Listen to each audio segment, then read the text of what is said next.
give you a bit of an update of what's happening in the Victorian market. Obviously, things have changed quite a bit over the last couple of weeks. We were coming out of COVID. Transactions were starting to occur. We were seeing a lift in sales, but now the real estate market's essentially shut down. You can still transact, but actually getting through a property, getting photos for a property to bring it up to list is quite difficult at the moment. But I want to run you through what we're seeing at the moment. So to start with, I'm going to start with search behaviour that we're seeing on realestate.com.au, and you can see during that stage 1 lockdown, we did see some big declines in search volumes, and that wasn't just a Victorian phenomenon. We saw that right across the country.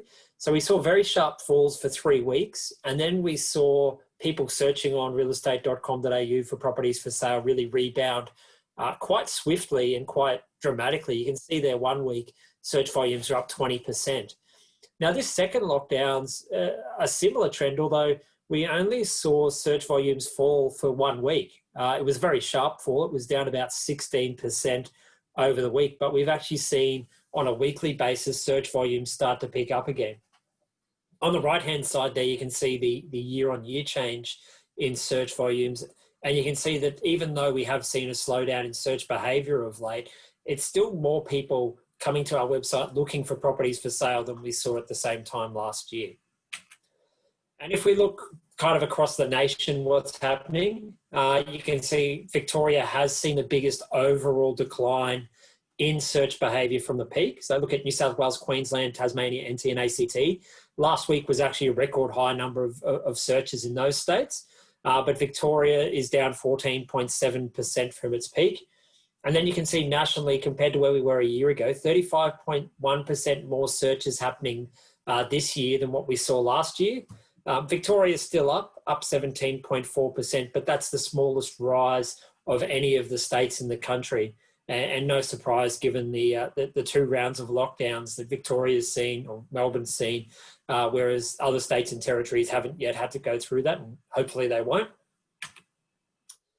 The other side of thing is what's happening with rental search behaviour, and we know that there's a moratorium on rental evictions at the moment, but people are still keeping a very close eye on the rental market. You can see, again, during the initial COVID shutdown period, there was a big fall away in rent searches. Then they spiked up, but they've been trending lower for a couple of months now. But we did see quite a big rebound again last week. It was up about 8% from the previous week. So people are still searching, and search volumes are fairly similar to what they were at the same time last year. What we're finding is, although there's this moratorium on evictions at the moment, there still seems to be a lot of people keeping a very close eye on the rental market. Not so much in Victoria, but certainly in some of the other states and territories. You can see that search volumes are up 14.2% nationally from a year ago, down marginally in Victoria. And I think a lot of people are looking closely at what's happening, considering when that moratorium on evictions ends at the end of September, what they can get. Can they spend the same amount of money but get a much better property? So I think that there is still a lot of interest in that rental market. But in Victoria, we have seen rental search volumes fall significantly, down 22.1%. Keep in mind, Victoria is obviously being impacted by the fact that international borders are shut, so there's no students coming in, driving that demand for rental accommodation. Plus migration is not happening more broadly, so you don't have professionals coming in and renting properties at the moment either, and that's certainly impacting on rental demand at the moment. It's going to for a while. The other point to make there that's probably not being raised so much in the media, but it is something to consider, is the federal government's home builder package. I've got some data which I'll show you a bit later, but we are seeing a lot of activity in that space from first home buyers in particular. So first home buyers are purchasing property.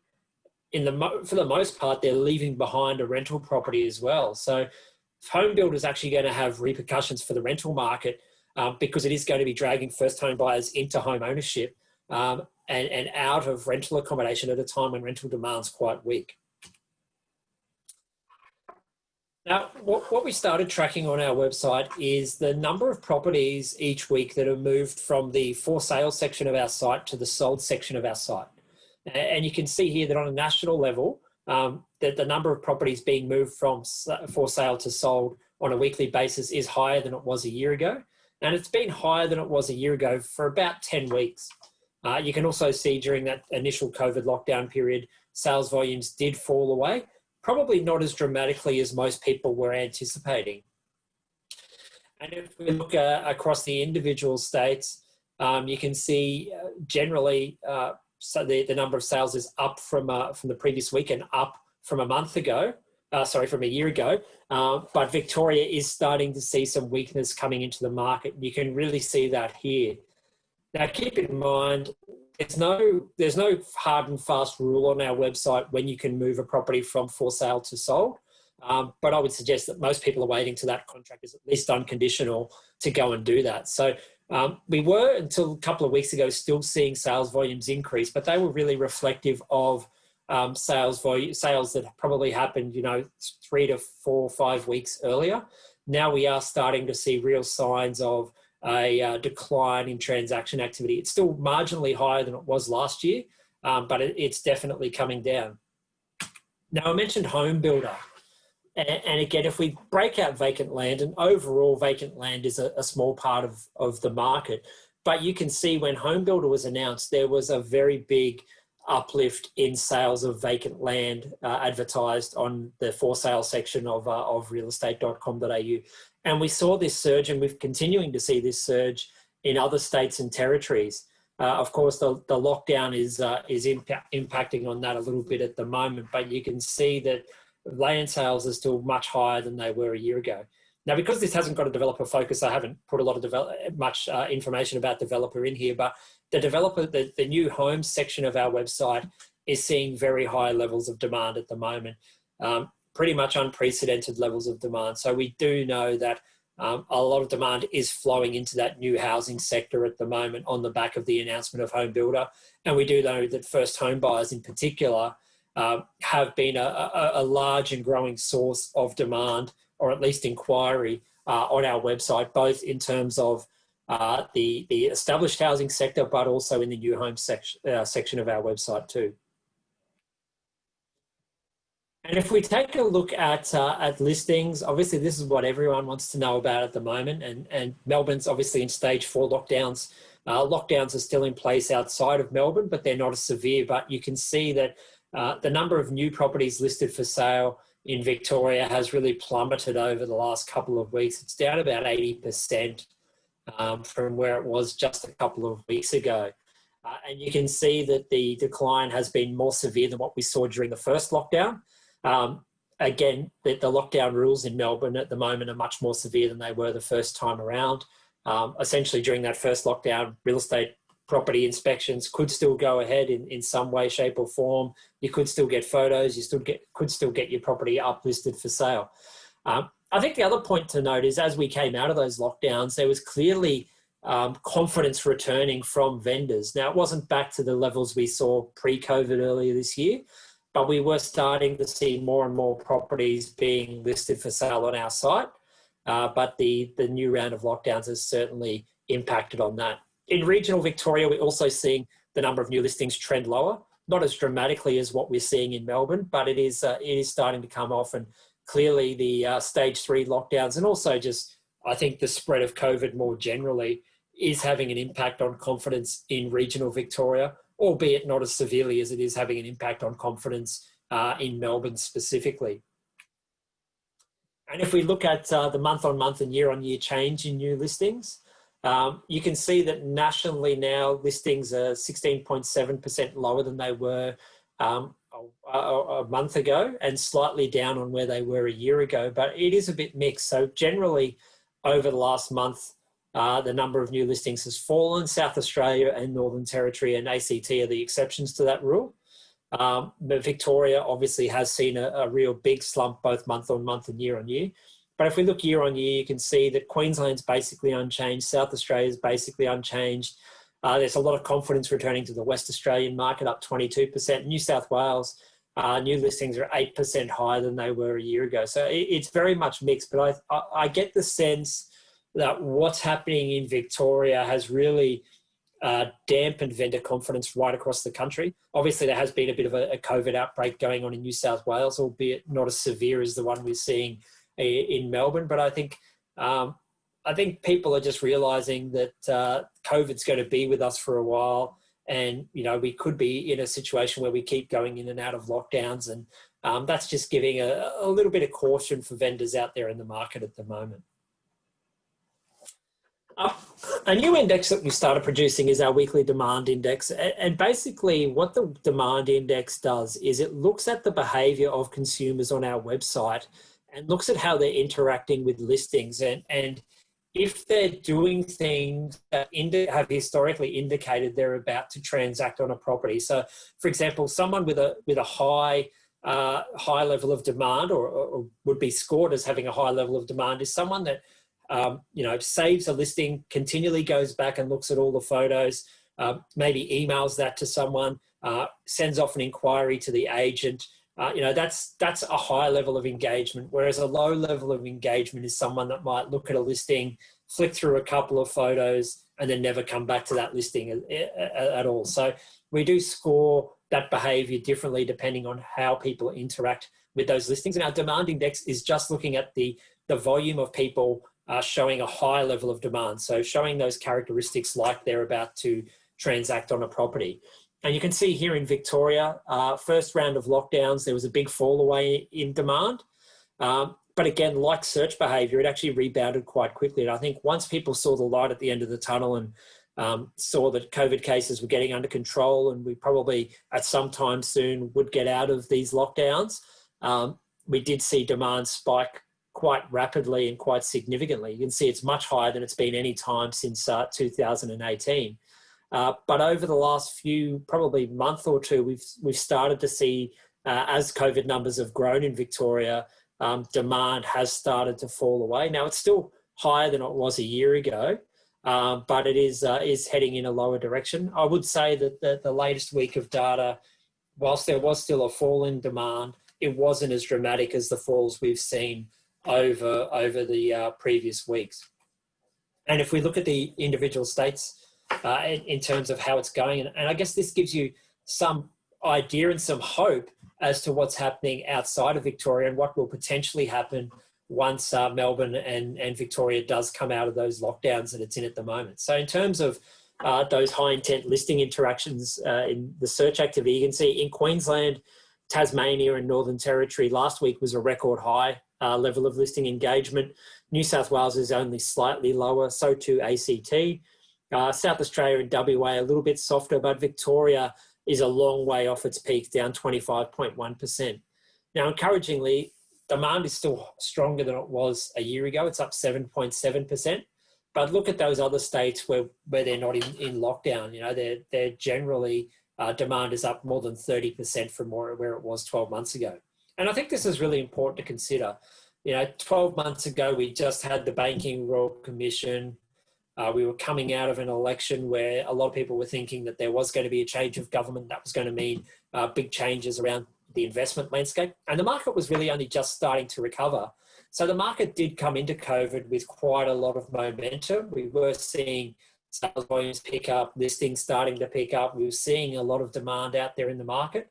COVID's certainly a pretty big pothole in that, but it does give me a level of confidence that once we get through COVID, that demand is going to come back and we will start to see vendors more willing to list their properties for sale.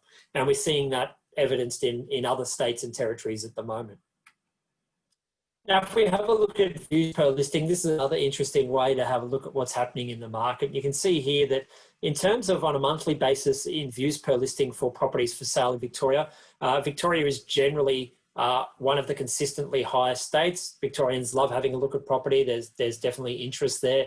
The only state that's often been stronger of late is Tasmania, where views per listing has been quite high. Now, if we break this down a little bit more and look at the views per listing in July 2020, so the typical, on average, a listing in Victoria will get about 1,500 views to that listing. You can see that's higher than New South Wales. It's slightly lower than Tasmania, but it's much higher than most other states and territories around the country.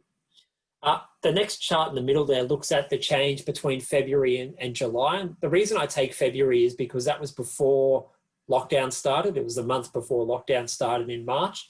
And July is obviously the latest data that we have. So you can see right across the board, views per listing is now higher than it was pre-lockdown. Now, Victoria is only up 9.3%, not up as significantly as elsewhere. But you can see some of the other states and territories. Look at ACT up 50%, WA up 35%, New South Wales up 26%. And then if we look at year on year, again, some really big increases in views per listing on a year-on-year basis, up 42.7% nationally. Here in Victoria, despite what's happened with 2 rounds of lockdowns, views per listing are still up more than 25% from where they were at the same time 12 months ago. So it's quite a positive story, and it does show that a lot of people are still closely monitoring the residential property market. Now, if we look at the different regions of Victoria, firstly starting with what we're seeing in Melbourne, and I'll give you a little bit of time to digest this slide here. So you can see on the left side, we've got the views per listing for each region as at July. So you can see that the Outer East and the Mornington Peninsula are seeing the highest number of views per listing. Melbourne's West is seeing the lowest number of views per listing. And then you can look at the other regions around there.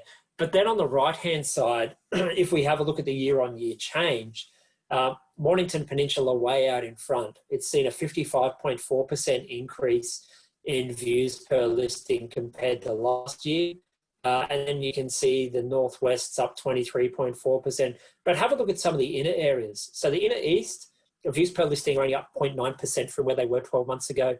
Only up 16.6% in the Inner South, and in the actual inner suburbs only up 17.9%. Now I say only, that's still good to see growth there, but the growth is certainly on the Mornington Peninsula. And I guess whilst Mornington Peninsula is still part of Melbourne, it does feed into this narrative that now that people can work from home, they might start to choose more lifestyle-driven areas to be looking to live rather than so desiring to live in those inner city areas close to the city, particularly if they don't need to commute to the city every single day of the week. And then if we look in regional Victoria, again, I'll give you a bit of a little while to digest this chart. Same thing. On the left is the views per listing for properties for sale. You can see Geelong has the strongest, followed by Ballarat and Bendigo. And then the other markets in regional Victoria seeing relatively fewer views per listing. But if we have a look at where the growth is, Geelong's not seeing the growth that we're seeing elsewhere. Warrnambool in the southwest has actually seen the biggest growth over the past year. And then some of those areas that are getting fewer views per listing are actually seeing the greatest level of growth, like Latrobe, Gippsland, Shepparton and the northwest as well. So it's interesting to see how that all plays out in those slides and in that data. And then if we look at the rental market, now I haven't touched on rents too much, mainly just because we're a bit hamstrung by time, and I could go on about rents for a long while, but I think it's important to consider because obviously investors are potentially someone that might be looking to buy, but equally, if rental markets remain as tough as they are at the moment, we may start to see more and more investors considering whether or not to sell their investment property. In terms of Victoria, Victoria generally has relatively low views per rental listing because there are so many of them. But if we jump into it, you can see here, Victoria is getting just over 1,000 views per listing in July, which is more than New South Wales, but less than most other states and territories outside of ACT and the Northern Territory. Rental views per listing in Victoria also almost 19% lower than they were in February. So this really highlights the impact of those shut borders with foreign students not coming into the country, migration really dying off, and also the impact of the moratorium on rental evictions. And then year on year, views per listing for rental properties are down 31.4%. So you can see that the rental market is really struggling a little bit at the moment.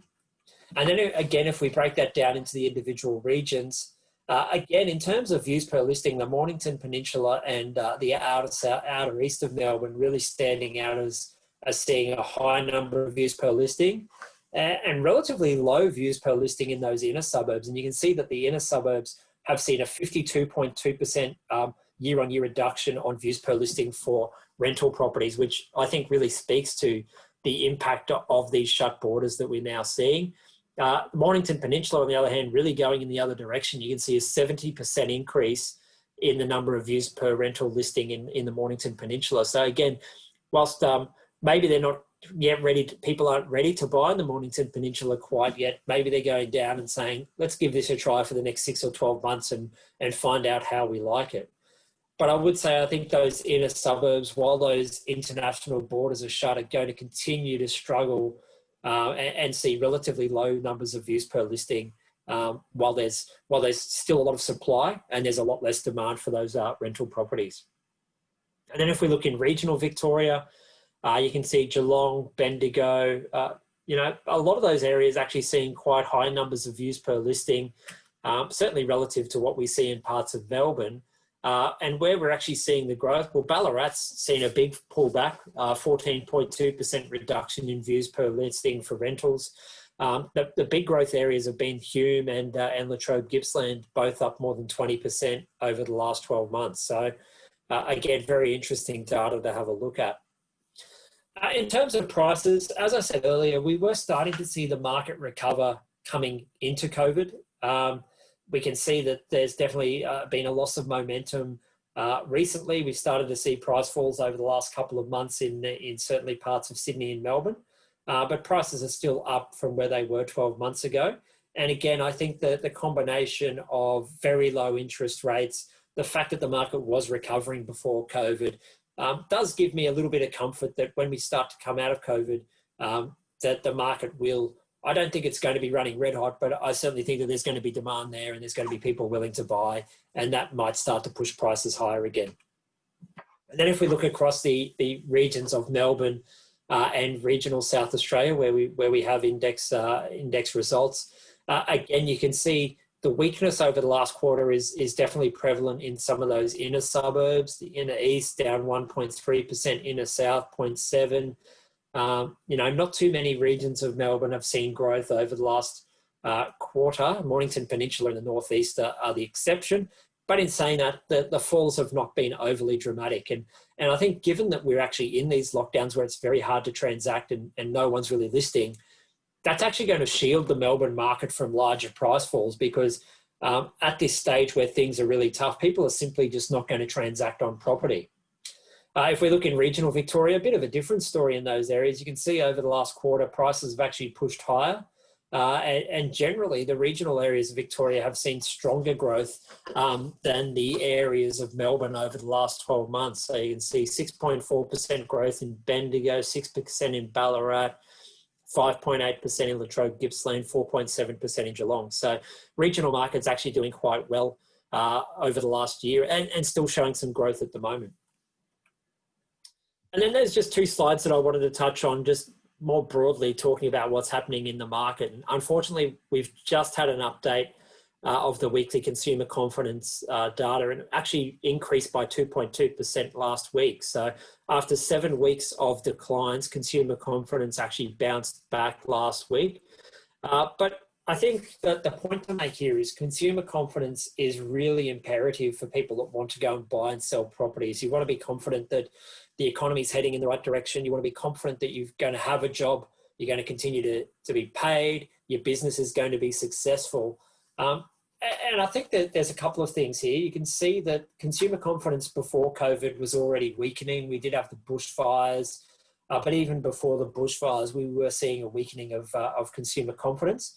I think the other point I would make is that confidence actually rebounded really well, given that we're in the first recession in 30 years. When, sitting in July where confidence was at, I was shocked that the market had recovered that strongly. Of course, it wasn't to be for that long. We started to see confidence turn the other way over recent months as COVID outbreaks have picked up and Melbourne's gone back into lockdown. But now confidence is similar to where it was at the depths of the GFC. But again, I'm hopeful once Melbourne gets through its lockdowns and assuming that the other states and territories can maintain small numbers of breakouts or no cases, then that confidence will actually come back quite quickly, and that will be really good for the residential property market. And then just the final charts on business confidence from National Australia Bank. Again, similar sort of recovery. You can see that business conditions have actually picked up fairly rapidly. They're still not back up to their long-term average levels, but very much a V-shaped recovery. Unfortunately, business confidence in the latest data started to fade, and that was really measured before Melbourne went into stage 4 lockdowns, but it was definitely reflective of Melbourne starting to see that COVID outbreak again. So I think business conditions and business confidence are very fragile at the moment. But again, I think it does highlight that if we can get things under control, that the recovery in the market can be pretty rapid, and particularly if both businesses and consumers show a high level of confidence. So that's the last chart from me. Just more generally, I think that now, obviously, it's very tough in Melbourne at the moment and across all of Victoria with the lockdowns going on. But I think when we look at things and when we look at the rest of the country and how those housing markets are starting to recover, I'm pretty confident that when we do get out of these lockdowns, there is going to be a lot of pent-up demand. The government has put in place the home builder package, which is certainly helping new houses and new vacant land sales, but I do think that there's going to be that level of pent-up demand, and the cost of borrowing is the lowest it's ever been. So I think people that are confident about their job will be willing to take on more levels of debt, and will be looking for properties to buy. And that's it for me. I'm just going to stop sharing my screen, and I'm going to hand you back to Scott for the Q&A section. Lovely. Thanks, Cam. You really are an oracle, because many of the questions that people put in when they registered, you've actually answered. But there are a few here that I guess the audience would love your views on. When do you think the spring property market will hit in 2020, if at all? Yeah, it's a tough question. I mean, we look at when we're meant to come out of lockdowns in Victoria. I think it's the middle of September. So there needs to be some level of gear up. So look, I think if the spring market is going to really happen, it's going to be very late spring. I would think sort of mid to late October will be where it kicks off, and then it'll run right up to Christmas essentially. But even still, maybe it gets. I mean, who knows what's going to happen at the moment? That's really where we're at. But it might actually be that spring's a bit of a fizzer this year. But then, the autumn selling season is when we really start to see the strength in the market.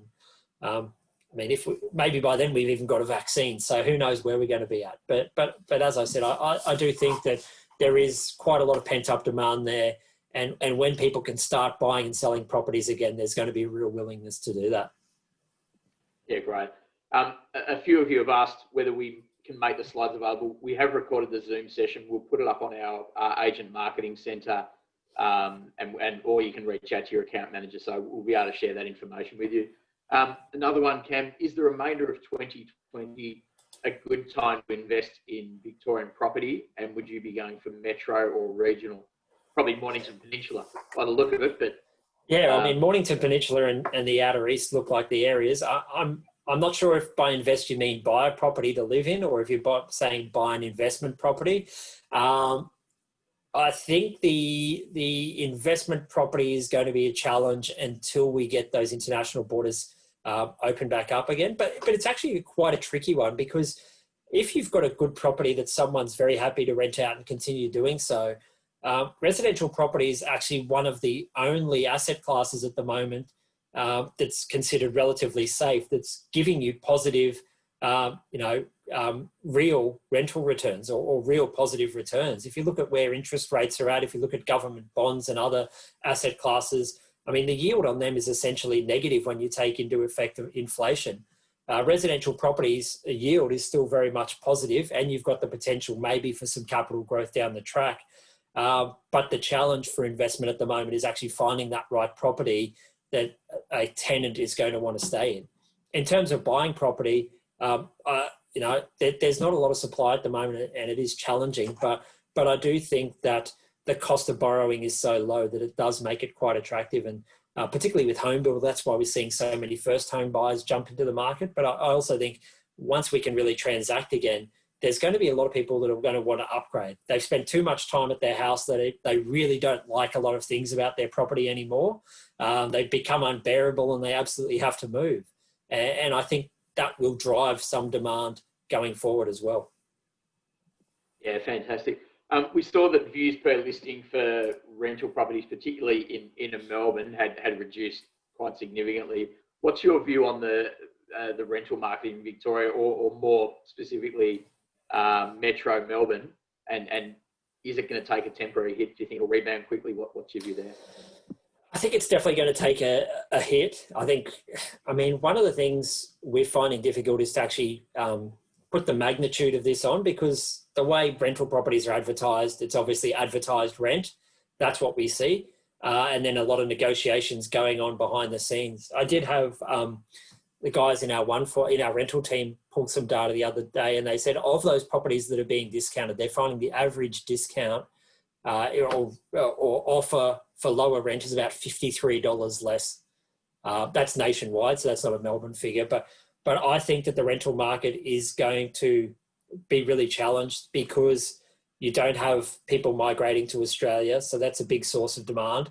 You've also got a lot of first home buyers leaving the rental market and buying properties. So I think that's really going to depress rents. And to be honest, I think it's going to be a long, hard slog in terms of the recovery in the rental market, because I think coming out of this, there are going to be a lot of discussions about how much migration we want in Australia.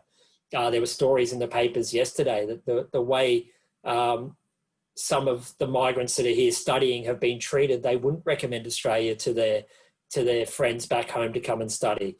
We know that China's putting out messages about don't come and study in Australia as well. So whilst we've managed COVID quite well, and obviously there's some great benefits to living to Australia, I think actually selling that story coming out of this may be a little bit more difficult than we think. And I think also, given that the unemployment rate's forecast to hit 10%, politically it's going to be a very sensitive topic about how much migration we do allow into Australia.